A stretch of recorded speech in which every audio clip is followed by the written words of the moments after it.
Section 5-1C, question number 13 says, a fourth grade student devised the following algorithm for subtracting 84 minus 27.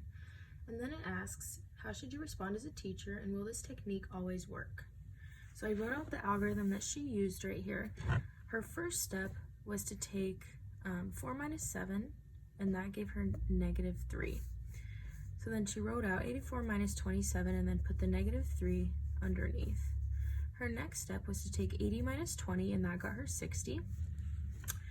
And then her third step was to take 60 plus negative 3, and that gave her 57. I tried countless examples of this to try to find a counter example, but every time it worked, even with large numbers.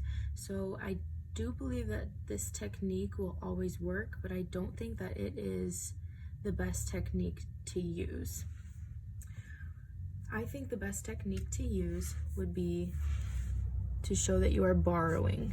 So I will write this out and do it the way that I was taught. So we see that 4 minus 7 will give us a negative number. So we need to borrow from the 8, make this a 7, and add a 1. So then we have 14 minus 7, and that gives us 7. And then 72, or 7 minus 2, gives us 5. So you see that we got the same answer in such a shorter amount of time and less steps as well.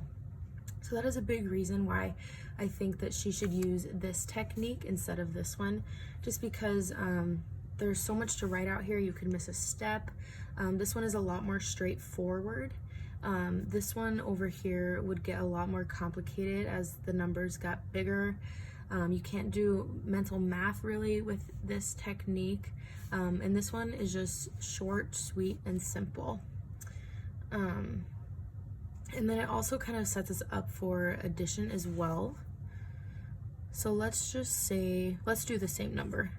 So we have 84 plus 27.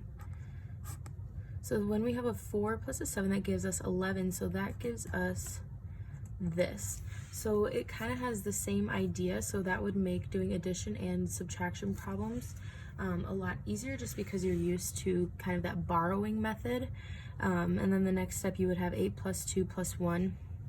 That would also give you 11. And then you have to carry over another 1.